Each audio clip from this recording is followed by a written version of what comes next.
여러분 안녕하세요, 흔히쌤입니다. 아침 다짐 161일 차고요.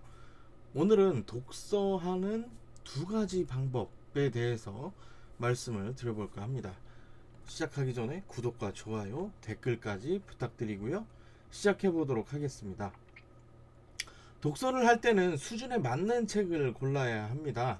수준에 맞는 책이라고 하는 것을 선택하기가 쉽지는 않은데요. 수준에 맞는 책도 어느 정도 수준이 되면 쉽게 느껴지는 경우가 있어요. 다른 책을 읽어도 결국 같은 말이라고 생각되기도 하거든요. 이럴 때는 조금 더 수준을 높은 책을 선택해서 읽어야 합니다. 지식의 수준 자체가 그만큼 발전했다는 증거거든요. 문해력은 계단식으로 증가를 합니다. 지금 나의 지식 수준보다 한 단계 더 발전하려면 어떻게 해야 할까요? 쉬운 책을 읽다가도 어느 순간 어려운 책을 읽어 주어야 합니다. 어려운 책을 읽기가 좀 딱딱하기도 하고요. 관심 분야가 아닌 경우도 있잖아요. 또 책을 집필한 저자가 좀 친절하지 않은 말로 써두기도 합니다. 어떤 책은 영어로 된 원서가 더 읽기 편하게 느껴지기도 하거든요. 번역이 잘못된 거죠. 번역 과정에서 이해하기 어렵게 번역된 그런 경우이기도 합니다.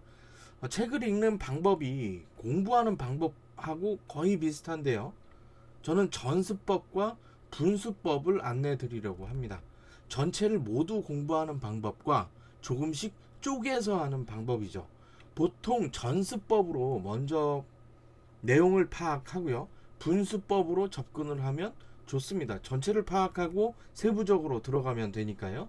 전체적인 내용이 파악이 되었기 때문에 쉽게 세부적인 가지를 만들 수 있습니다. 자격증 공부나 시험 준비할 때 굉장히 유용하게 활용할 수 있죠. 어려운 책 중에는 벽돌 책도 있어요. 1000페이지가 넘는 책들도 있고요. 내용은 쉬운데 워낙에 양이 방대하다 보니까 도전 자체를 꺼리는 책들도 꽤 많이 있습니다. 이럴 때는 분수법을 권해드립니다. 하루에 조금씩 정해진 분량을 읽어 나가는 거죠. 체크리스트를 만들고 조금씩 달성하면 됩니다. 일을 하거나 공부를 하면서 1000페이지가 넘는 책은 어차피 한 번에 다 못 읽어요. 그렇기 때문에 내용을 잊을 것 같으면 조금씩 독서 기록장에 기록을 하면서 한 챕터씩 읽어 나가는 것을 추천을 드립니다. 책을 읽을 때 어느 정도 내용이 파악이 되었으면 할 일이 있습니다. 키워드를 반영해서 기록을 해두면서 읽어야 합니다.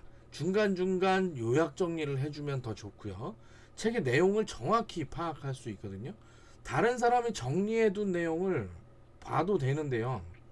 다만 반드시 내가 생각한 내용을 기록을 하는 것이 좋습니다. 그대로 옮겨 적는 것은 의미가 없거든요. 나의 언어로 표현할 수 있어야 진정한 지식으로 거듭날 수 있기 때문이죠.